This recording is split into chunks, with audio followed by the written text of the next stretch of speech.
설교 말씀을 따라서 성가대가 따라오고 있습니다. 감사합니다. 하나님의 말씀 창세기 16장. 아브라함의 아내 사레는 출산하지 못하였고 그에게 한 여종이 있으니 애굽 사람이요 이름은 하갈이라. 사레가 아브라함에게 이르되 여호와께서 내 출산을 허락하지 아니하셨으니 원하건대 내 여종에게 들어가라. 내가 혹 그로 말미암아 자녀를 얻을까 하노라 하매 아브라함이 사레의 말을 들으니라. 아브라함의 아내 사레가 그 여종 애굽 사람 하갈을 데려다가 그 남편 아브라함에게 첩으로 준 때는 아브라함이 가나안 땅에 거주한 지 10년 후였더라. 아브라함이 하갈과 동침하였더니 하갈이 임신함에 그가 자기의 임신함을 알고 그의 여주인을 멸시한지라. 사레가 아브라함에게 이르되 내가 받는 모욕은 당신이 받아야 옳도다. 내가 나의 여종을 당신의 품에 두었거늘 그가 자기의 임신함을 알고 나를 멸시하니 당신과 나 사이에 여호와께서 판단하시기를 원하노라. 아브라함이 사라에게 이르되 당신의 여종은 당신의 수중에 있으니 당신의 눈에 좋은 대로 그에게 행하라 하매 사레가 하갈을 학대하였더니 하갈이 사레 앞에서 도망하였더라. 여호와의 사자가 광야의 샘물 곁 곧 술김 길 샘 곁에서 그를 만나 이르되 사레의 여종 하갈아 내가 어디서 왔으며 어디로 가느냐. 그가 이르되 나는 내 여주인 사레를 피하여 도망하나이다. 여호와의 사자가 그에게 이르되 내 여주인에게로 돌아가서 그 수하에 복종하라. 여호와의 사자가 또 그에게 이르되 내가 내 씨를 크게 번성하여 그 수가 많아 셀 수 없게 하리라. 여호와의 사자가 또 그에게 이르되 내가 임신하였은즉 아들을 낳으리니 그 이름을 이스마엘이라 하라. 이는 여호와께서 내 고통을 들으셨음이니라. 그가 사람 중에 들나귀같이 되리니 그의 손이 모든 사람을 치겠고 모든 사람의 손이 그를 찔지며 그가 모든 형제와 대항에서 살리라 하니라. 하갈이 자기에게 이르신 여호와의 이름을 나를 살피시는 하나님이라 하였으니 이는 내가 어떻게 여기서 나를 살피시는 하나님을 배웠는고 함이라. 이러므로 그 샘을 부엘 라헤로이라 불렀으며 그것은 가데스와 베렛 사이에 있더라. 하갈이 아브라함의 아들을 낳음에 아브라함이 하갈을 낳은 그 아들을 이름하여 이스마엘이라 하였더라. 하갈이 아브라함에게 이스마엘을 낳았을 때 아브라함이 86세였더라. 아멘. 오늘의 본문의 등장인물은 세 사람이죠. 누굽니까? 아브람, 그 다음에 사레, 그 다음에 하갈.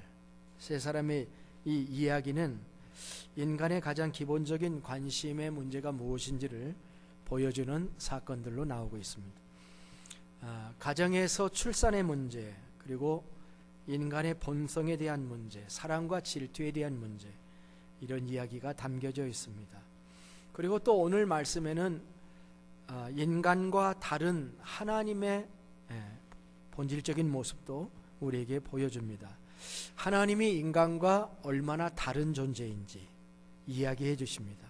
그래서 오늘은 먼저 인간을 살펴본 다음에 그 다음에 우리 하나님을 살펴보고자 합니다. 아브라함의 가정은 여느 가정과 다름이 없이 그 보통 가정인 것을 우리에게 보여주고 있습니다. 그러나 좀 안으로 들어가 보면은 보통 가정보다 더 그 행복하지 않은 모습을 볼 수가 있습니다. 일반적인 가정은 염려하지 않는 문제를 이 가정은 염려하고 있잖아요. 다들 자녀를 갖는 게 그저 별 문제 없이 자녀를 갖는데 이 가정은 자녀를 하나 얻는 것도 굉장히 벅찬 가정이에요. 그래서 이런 문제가 생길 때 다른 사람들처럼 그냥 안 되는 모양이다 하고 체념하고 넘어갈 수 있겠습니다만은 문제는 뭐가 문제냐면 하나님께서 이 가정에게 자녀를 주신다고 약속을 했기 때문입니다. 더구나 하나님의 비전이 굉장히 크잖아요. 뭐 밤하늘의 별처럼 자손을 많이 주겠다고 하는 비전이 큰데요, 현실은 뭐예요? 아들 하나도 없는 거예요. 이게 참 비전이 너무 큰 것도 탈이에요, 그죠? 차라리 그냥 소시민처럼 살면 비전이 크지 않으니까 갈등도 없는데, 비전이 너무 크면 갈등이 심한 거예요, 사실은. 그래서 이 두 가지 사이에 갭이 있는 거죠. 날마다 괴로운 시간들을 아브라함과 사레가 보내고 있는 거죠. 사레는 자신이 계속해서 출생을 하지 못하자 한 가지 방법을 생각해냅니다. 그것은 자기의 종을 남편에게 주어서 거기에서 태어난 아들을 내 아들로 삼을까 하는 생각이에요. 사실 그건 법적으로 문제가 없어요. 왜냐하면 내 몸종에서 난 아들이니까 그게 내 아들이거든요. 종을 내가 소유하는 거니까. 이게 당대의 관습 중에 하나였습니다.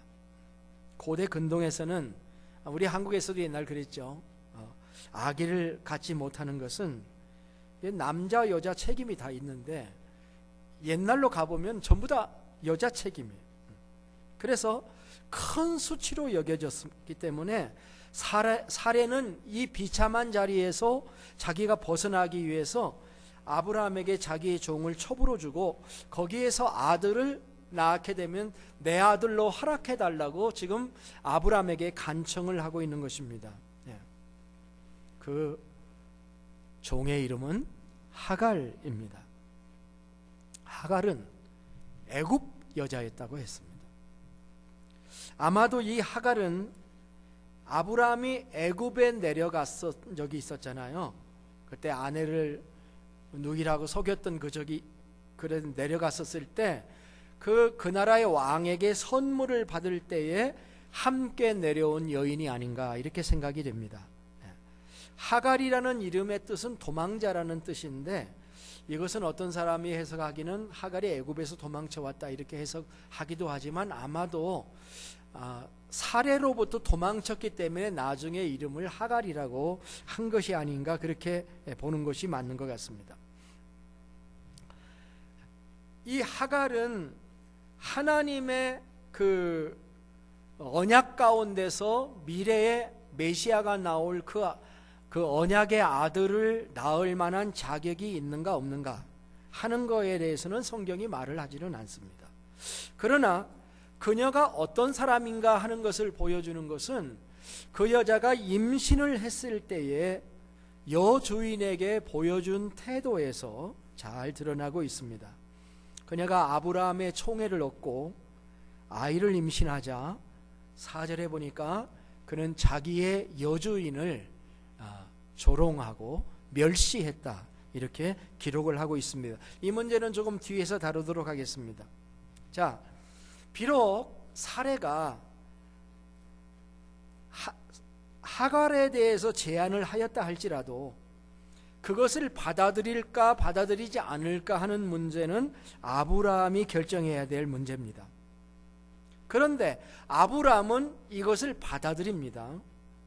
이것이 하나님에 대한 불신까지는 가지 않는다 할지라도 하나님에 대한 전적인 신뢰는 또한 아니다, 이렇게 말할 수가 있습니다.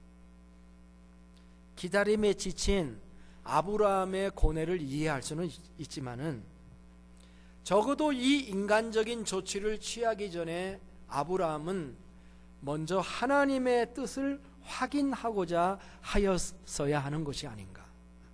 그러나 그는 묻지 않았습니다. 그리고 바로 실천에 옮겼던 것입니다. 자, 우리는 이 스토리를 통해서 인간이라고 하는 존재가 도대체 어떤 존재인가 하는 인간의 본질에 대해서 생각을 해보고자 합니다. 첫째, 아브라함을 통해서 보는 것은 인간의 믿음이라는 게 참으로 무력한 것이로구나, 이런 생각을 해보게 됩니다. 아브라함이 누구예요? 우리가 15장에서 뭘 봤습니까? 아브라함이 믿음으로 의롭다함을 받은 사람 아닙니까? 그것 때문에 하나님께서 땅까지 줄 것을 약속받고 또 그 땅을 내가 받을 것을 어떻게 알 수 있습니까? 하고 물어가지고 하나님의 신비한 500년 뒤에 일어날 일의 계시까지도 받은 자가 아브라함입니다.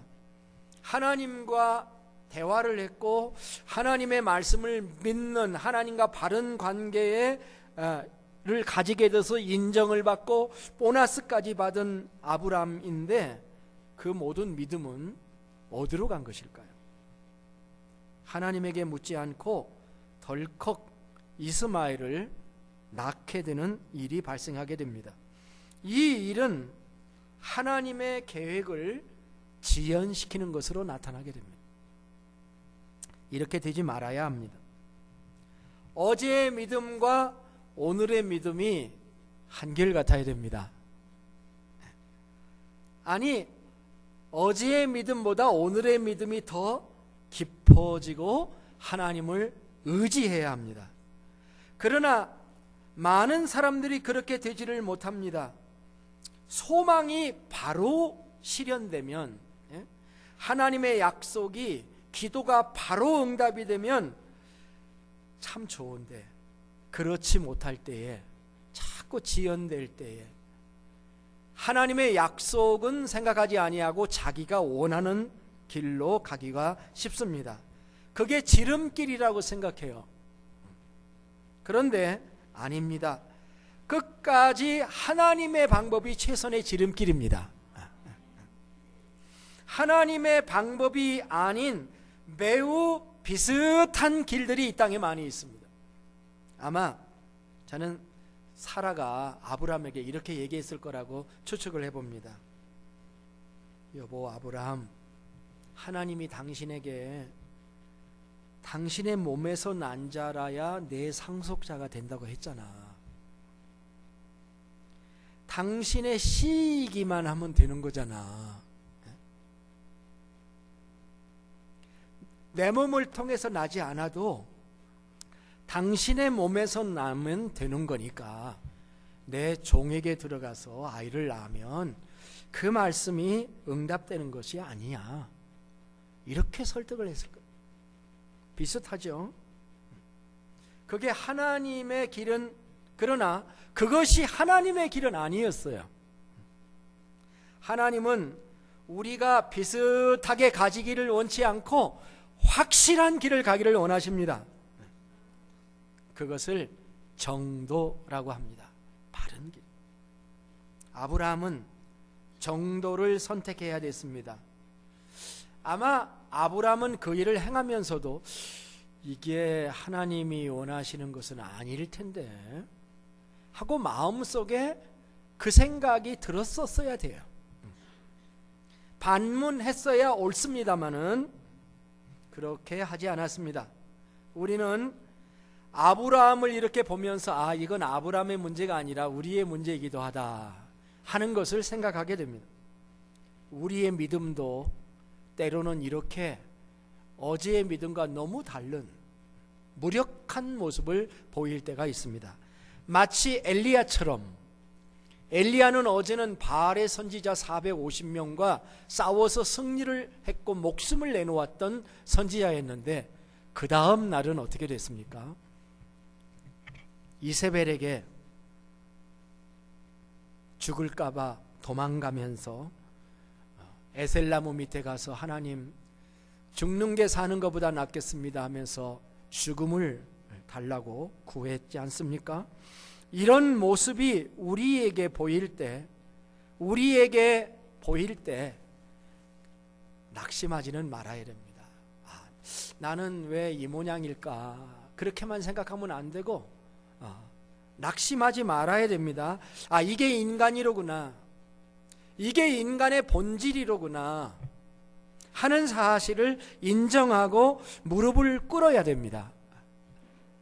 하나의 인간의 본질을 얘기했습니다. 또 하나의 본질은 뭐냐면 인간은 참 기다림이라고 하는 것을 잘 못하는 사람이로구나 하는 것을 생각할 필요가 있습니다. 특별히 이것은 사례 입장에서 그렇습니다. 75세에 가나안 땅에 왔습니다. 3절에 보니까 아브라함의 아내 사라가 그 여종 애굽 사람 하갈을 데려다가 그 남편 아브라함에게 첩으로 둔 때는 아브라함이 가나안 땅에 거주한 지 10년 후였더라. 원어에 보면 10년의 마지막 순간이었더라. 그렇게 기록을 하고 있습니다. 10년을 기다렸다는 거예요. 많이 기다렸죠? 10년 기다리면. 창세기 17장 17절에 보면은 아브라함하고 사레하고 나이 차이가 10살 차이예요. 사레가 10살 적습니다. 그러니까 사레는 65세가 되었을 때에 가나안 땅에 왔고 10년을 기다렸으니까 75세가 되었습니다. 아브라함의 입장에서는 더 기다릴 수 있었는지 모르지만은 사라의 입장에서는 그렇지 않았습니다. 결혼한 지가 수십 년이 이미 지났고 아브라함의 막내 동생이 아들을 낳아가지고 장성해, 저기 롯이잖아요. 막내 동생이 장성해서 자수성가를 하고 있는데 자기는 아직도 자식이 없이 있는 자신의 처지가 너무 힘이 들었을 겁니다. 그러니까 꾀가 날 수밖에 없었던 거죠. 이해가 갑니다. 사실상 이런 실수는 우리 모든 성도들도 너무너무 자주 범하는 것들입니다. 하나님은 하나님 자신이 정한 때에 자신의 방법으로 자신의 뜻을 이루시는 하나님이십니다. 그러나 우리는 얼마나 조급해하고 초조해하고 갖은 인간적인 방법을 시도하려고 애쓰고 있는 것인지요. 우리는 사례의 조바심을 조심해야 합니다. 나의 조바심과 원망이 가정을 파괴하고 다른 분란을 만들지 않도록 기도하고 기다려야 합니다. 성도는 인간의 기준이 아니라 하나님의 기준에 자신을 맞추며 인내로서 하나님의 성취의 때를 기다릴 줄 알아야 됩니다. 믿음의 사람 다윗은 왕이 되는데 참 오래 기다렸어요. 그는 이런 얘기를 해요. 여호와 앞에 잠잠하고 참아 기다리라. 자기 길이 형통하여 악한 꾀를 이루는 자를 인하여 불평하지 말지어다. 악한 자는 더 빨리 자기의 길을 성취하는데 선한 자는 왜 그리 성취가 더딘지 다윗은 그걸 알고 있었습니다. 그래서 하나님 앞에서 잠잠하고 참아 기다리라, 그런 말씀을 우리에게 해 주신 것입니다. 세 번째, 우리가 인간의 본질을 생각하게 되는 것은 인간이라는 존재는 자신의 위치를 참 빨리 망각한다는 것입니다. 이건 하갈의 이야기입니다.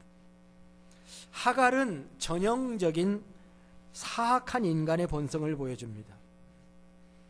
4절에 아브라함이 하갈과 동침하였더니 하갈이 임신함에 그가 자기의 임신함을 알고 그의 여주인을 멸시한지라. 이 하갈은 선하지 않았습니다. 자기의 임신이 여주인을 멸시하는 것으로 나타난다는 것은 참으로 배은망덕한 것입니다. 또한 그녀는 상황 판단을 실패했어요. 그녀는 아브라함을 잘 몰랐어요. 자신이 아브라함의 아이를 잉태하였고 아브라함이 자신을 사랑하는 것 같으니까 아브라함이 자기 편이 될 것이라고 생각을 합니다. 그래서 그는 여주인을 멸시하는 만행을 저지르게 됩니다. 그것은 자기의 신분을 망각한 것입니다. 자기가 선택받은 것이 자신의 인격이 훌륭해서라고 착각하고 있는 것입니다. 주인이 자기에게 기회를 주고 있음을, 배려를 해주어서 자기가 자기 된 것을 잊어버리고 스스로 교만하게 된 것입니다. 따라서 그녀의 고난은 스스로 선택한 것이 되었습니다. 그 결과 그녀는 여주인 살해의 학대를 받고 도망치게 됩니다. 이것은 학대를 받고 도망쳤다는 것은 학대가 심했다는 것을 의미하기도 하지만 다른 관점으로 보면은 그녀가 그런 상황 속에서도 자신의 잘못을 인정하고 여주인에게 굴복하기보다는 여주인에게 저항하고 도피를 했다. 그런 길을 선택했다는 것을 의미하는 것입니다. 자, 이렇듯 인간은 자기의 신분을 늘 망각하고 은혜를 반역으로 갚고 하는 패역을 저지르는 존재라는 것입니다. 조금만 남보다 장점이 있으면, 조금만 다른 사람보다 좋은 것이 있으면 그것으로 다른 사람들을 경멸하고 멸시하는 교만한 마음이 있는 존재, 그게 인간입니다. 지식, 조그만한 지식, 명예, 물질, 미모, 이 모든 것이 하나님이 주신 것일진데 우리는 이 모든 아름다운 것들을 가지고 다른 사람들을, 누구를 멸시하는 일이 없도록 우리는 늘 겸손해야 하겠습니다. 말씀을 중간 정리하면 이렇습니다. 저는 오늘 이 세 사람에게서 인간의 본질을 살펴보고 있습니다. 아브라함에게서는 믿음이라는 게 얼마나 무력하고 왔다 갔다 하는 것인 것을, 사라에게서는 인내하지 못하고 조바심을 가지고 다른 꾀를 만들어가는 모습, 그리고 하갈에게서는 은혜를 망각하고 겸손하지 못한 교만한 모습을 보았습니다. 하나님이 다루시는 인간들이 바로 이런 인간들이라고 하는 사실, 생각해 보면서 우리는 하나님 생각을 해봐야 됩니다. 참 하나님 힘드시겠다, 참 하나님 고민이 있으시겠다 하는 생각을 할 수가 있지 않겠습니까? 그러나 하나님은 인간이 아니십니다. 하나님은 놀라운 분이십니다. 하나님은 이 인간들을 포기하지 않으십니다. 하나님이 어떻게 다루어가고 계시는가 하는 것을 우리는 보게 될 것입니다. 인간의 본성에 비해서 하나님이 어떤 분이신가 하는 것은 그 다음에 나타나는 일련의 행동들을 통해서 우리가 볼 수가 있는 것입니다. 첫째, 우리는 하나님께서 아브라함과 사레에게 침묵하고 계시다는 것을 먼저 생각해 보겠습니다. 성경에서 하나님은 말씀을 내리시는 하나님이십니까? 말씀을 좋아하시는 하나님일까요? 침묵하기를 좋아하시는 하나님일까요? 성경에 하나님의 말씀이 참 많이 있습니다. 하나님이 가라사대 하면서 하나님은 말씀으로 세상을 창조하시기도 하셨지만 말씀으로 존재하시는 분이십니다.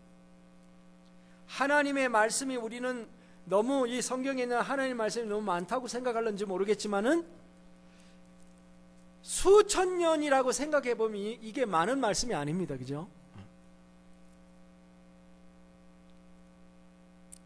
신경 정신학자인 브리젠딘이라고 하는 사람의 책에 여성의 뇌라고 하는 책이 있습니다.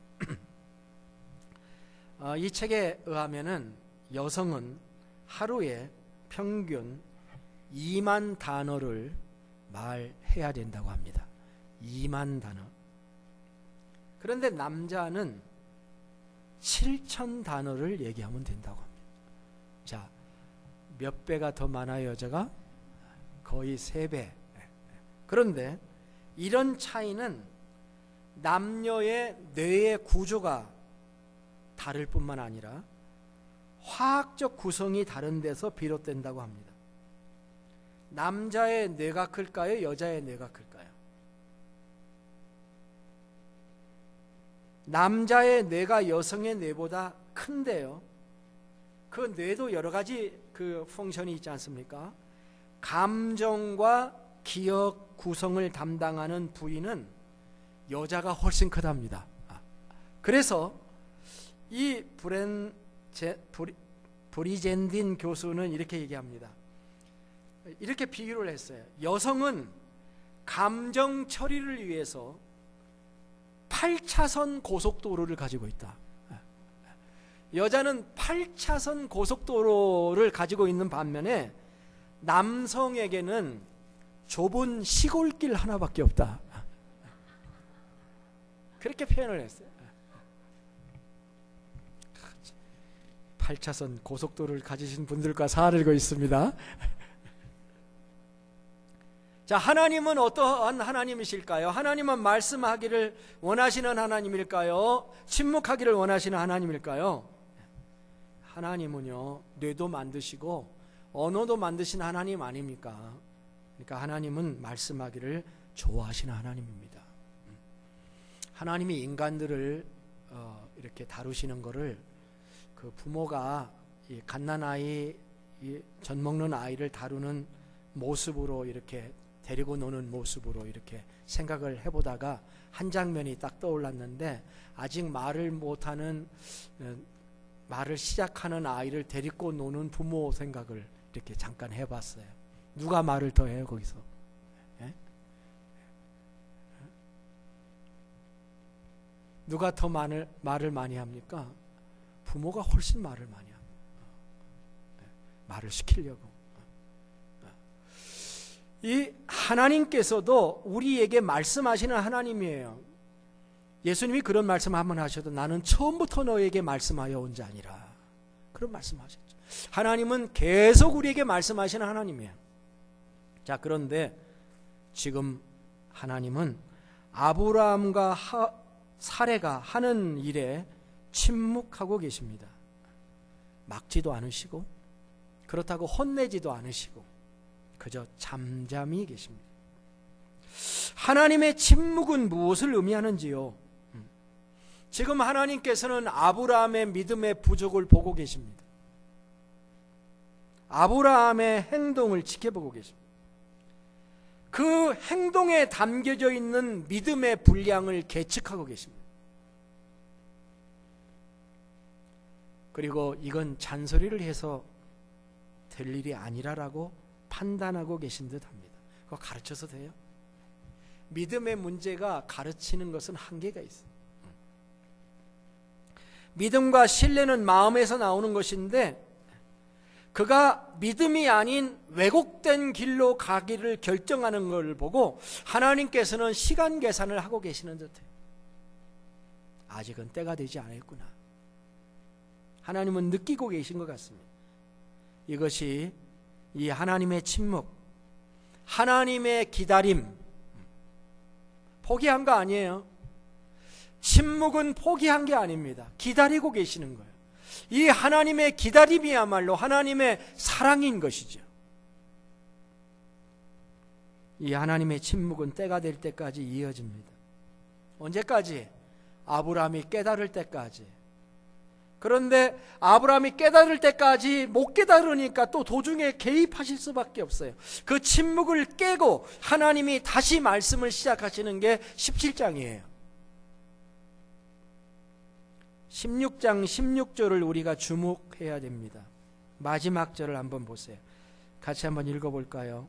하갈이 아브라함에게 이스마엘을 낳았을 때에 아브라함이 86세였더라. 그 다음에 17장 1절을 한번 읽어보겠습니다. 17장 1절. 아브라함이 99세 때에 여호와께서 아브라함에게 나타나서 그에게 이르시되 나는 전능한 하나님이라 너는 내 앞에서 행하여 완전하라. 자, 침묵을 누가 먼저 깨트렸어요? 하나님이 깨트리죠. 하나님이 침묵하시면 인간이 하나님의 침묵을 열어야 되는데 그렇게 못했죠. 자, 간단한 계산을 해보면 하갈을 취한 게 아브라함 입장에서는 86세에 낳았으니까 85세에 취해야 되죠. 1년 걸리니까 85세에 하갈을 취하고 낳은 게 86세입니다. 그리고 그 다음 절, 원래 성경이 장절이 없죠. 그러니까 바로 그 다음 절이 99세로 옮겨갑니다. 99세에서 86세를 마이너스하면 13년이라는 숫자가 나옵니다. 사실은 1년 더 있는 거니까 14년이 되는 거예요. 이 14년이라는 기간은 인간적으로 보면 아브라함과 사레와 하갈이 그들이 낳은 이스마엘을 엔조이하는 기간이었겠지만 영적으로 보면 하나님과 교제가 없는 기간입니다. 하나님도 말씀이 없으시고 아브라함도 하나님을 찾지 않고, 이것을 뭐라고 얘기하냐면 영적 침체기라고 얘기를 합니다. 물론 이런 것들은 기록된 것만을 전제해서 이제 살펴보는 것입니다. 우리가 주님의 뜻을 순종하지 않으면 주님이 바로 벌하지 않으시지만, 아무런 달라진 것도 없는 것처럼 보이지만, 내가 원하는 길로 찾아서 가면 하나님께서 가만히 계시는 것 같지만 하나님과 교제가 단절된, 하나님과 대화가 없는 영적 침체기로 들어가게 된다는 사실입니다. 물론 이 침묵을 깨고 다시 등장하시는 것은 하나님이십니다. 우리는 침묵하시는 하나님을 진노하시는 하나님으로만 생각할 필요는 없습니다. 오히려 때가 차기까지 기다리시는 하나님을 볼 수 있어야 됩니다. 그것이 인내하시는 하나님, 그리고 그 인내하시는 하나님은 나를 사랑하시는 하나님에게서 나오는 것입니다. 우리가 이 하나님의 침묵하심을 사랑으로 읽을 때 우리는 주님 앞에 무릎을 꿇을 수가 밖에 없고 감격하지 않을 수가 없는 것입니다. 오늘의 하이라이트는 하갈을 다루시는 하나님의 모습에 있습니다. 우리는 이 본문을 처음 읽을 때 천한 애굽 여종이니까, 그 못된 여종이니까 도망치는 것으로 끝났겠다, 이렇게 생각을 할 수가 있습니다. 그러나 하나님께서는 우리의 예상을 여지없이 깨트려 놓습니다. 하나님은 자신의 사자 천사를 보내어 방황하는 하갈을 인도하십니다. 우리는 여기서 지극히 작은 자 하나를 찾아오시는 하나님을 배웁습니다. 정작 하나님은 아브라함과 사레에게는 나타나지 않으시지만 하나님은 고통받고 있는 그 여종에게는 찾아오셨다는 거야. 저는 이 말씀을 준비하면서 우리가 이렇게 고백해도 되겠구나 하는 그런 생각을 해봤습니다. 하나님이 나도 찾아오실 수 있겠구나.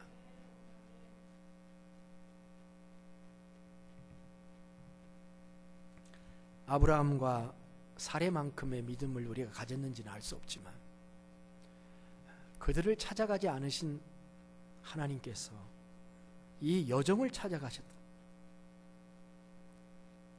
하나님은 자신의 목적을 위하여 인간을 도구로 사용만 하시는 분이 아니십니다. 우리는 여기서 사라에게 하나님이 하신 질문을 생각해 봅니다. 뭐라고 질문했습니까? 8절이에요. 사레의 여종 하갈아, 내가 어디서 왔으며 어디로 가느냐? 이렇게 물으십니다. 이 질문이요, 굉장히 위대한 질문입니다. 아담아, 내가 어디 있느냐? 창세기 3장에서 하나님이 질문을 던진 적이 있죠. 근데 그 질문에 버금가는 질문입니다. 하갈에게 내가 어디서 왔으며 어디로 가느냐, 이건 몰라서 물으시는 거 아니죠. 항상 하나님께서는 자신을 돌아보라고 물으시는 거예요. 너의 과거가 어떠했는지 돌아보고 네가 앞으로 어떻게 살아야 되는지를 생각해봐라, 이런 질문이잖아요. 인간은 눈앞의 일에 그냥 분노하고 좌절하고 막 여기서 지지고 볶기 때문에 과거와 미래를 생각을 안 하고 그냥 현재 일에 집중해 있을 때가 참 많습니다. 그러나 하나님께서는 과거를 기억해 보며 네가 원래 어떤 출신이었는지 한번 생각해 봐라. 그리고 어떻게 네가 살아야 되는지 한번 생각해 봐라. 다시 애굽으로 갈 거냐? 거기서 네가 얻을 게 뭐냐?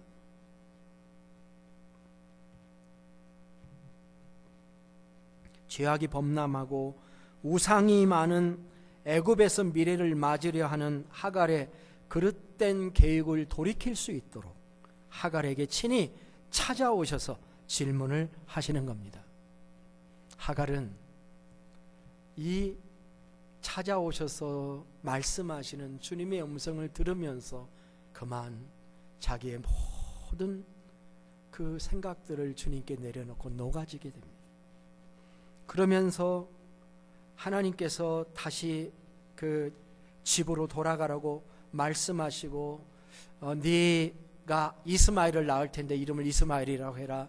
아들을 낳을 텐데 내가 그 이스마엘을 통해 민족을 축복해 주리라 하는 그런 하나님의 음성을 듣게 됩니다. 하갈이 감격했죠. 그래서 그는 거기서 하나님을 새로 발견했기 때문에 하나님의 이름을 자기가 짓습니다. 뭐라고 짓냐면 뭐라고 짓죠? 나를 살피시는 하나님. 하나님은 나를 살피시는 분이로구나. 우리가 믿는 하나님, 이 하나님은 나를 옛날 번역에는 감찰하시는 하나님,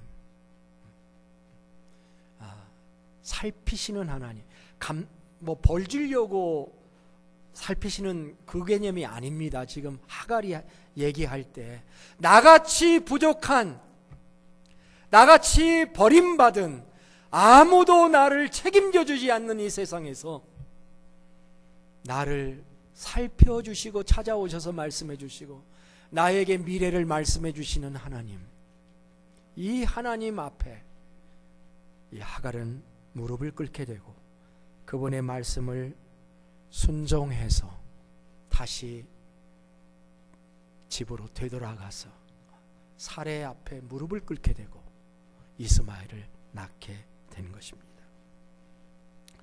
오늘 우리는 인간과 하나님의 본질적 차이에 대한 말씀을 상고했습니다. 늘 인간은 불완전하나 불완전한 우리에게 찾아오셔서 말씀해 주시는 하나님 때문에 우리는 온전한 삶을 살 수 있는 줄로 믿습니다. 이 하나님을 찬양하십시오. 인간은 늘 세상의 주역이나 세상에서 높은 사람, 세상에서 앞장서는 사람, 탑 클래스의 사람들만 관심 갖고 칭송하고 생각하고 살지만 우리 하나님께서는 아브라함과 사례를 제쳐놓고도 하갈을 찾아오셔서 위로하시고 말씀하시는 분이라고 하는 것을 우리가 깨달으면서 주님, 이제 주님의 사랑을 제가 믿겠습니다. 나도 찾아오셔서 말씀해 주시고 내 생애를 인도해 주신 하나님, 나를 살펴주신 하나님, 주님께 영광과 찬양을 돌리십시다. 모든 사람의 아버지가 되시는 하나님을 신뢰하며 의지하십시다. 기도하겠습니다.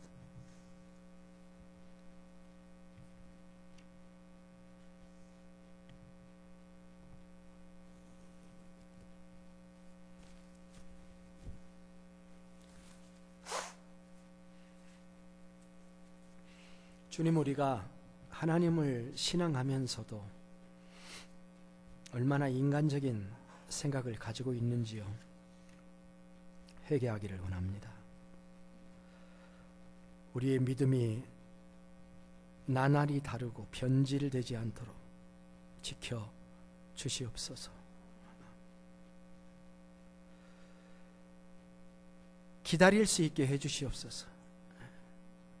끝까지 하나님은 기적을 행할 수 있는 분인 것을 포기하지 않고 믿게 해 주시옵소서. 내가 하나님의 은혜로 지금의 나인 것을 한순간도 잊지 않고 겸손하게 해 주시옵소서. 주님께서 참으로 우리를 사랑해 주시나 우리는 불신으로 주님 앞에 대응한 많은 순간들이 있음을, 그래서 하나님이 침묵하셨던 그 괴로운 많은 시간들, 무의미한 시간들을 잃어버렸음을 주님 용서해 주시옵소서. 우리의 불신으로 하나님과 우리가 우리의 사귐이 침묵 모드로 들어가지 않기를 원합니다. 끝까지 순종하는 주님의 자식들이 될 수 있도록 도와주시옵소서. 그런 우리를 끝까지 참으로 붙잡아 주신 하나님을 찬송합니다. 하갈을 돌봐주신 것처럼 우리를 돌봐주시는 것을 감사합니다. 주님의 말씀을 의지하고 이제 나아가게 하여 주시고, 이제는 현실과 타협하지 않는 신앙생활을 할 수 있도록 축복하여 주시옵소서. 존귀하신 예수님의 이름으로 기도드립니다. 잠깐 기도하겠습니다.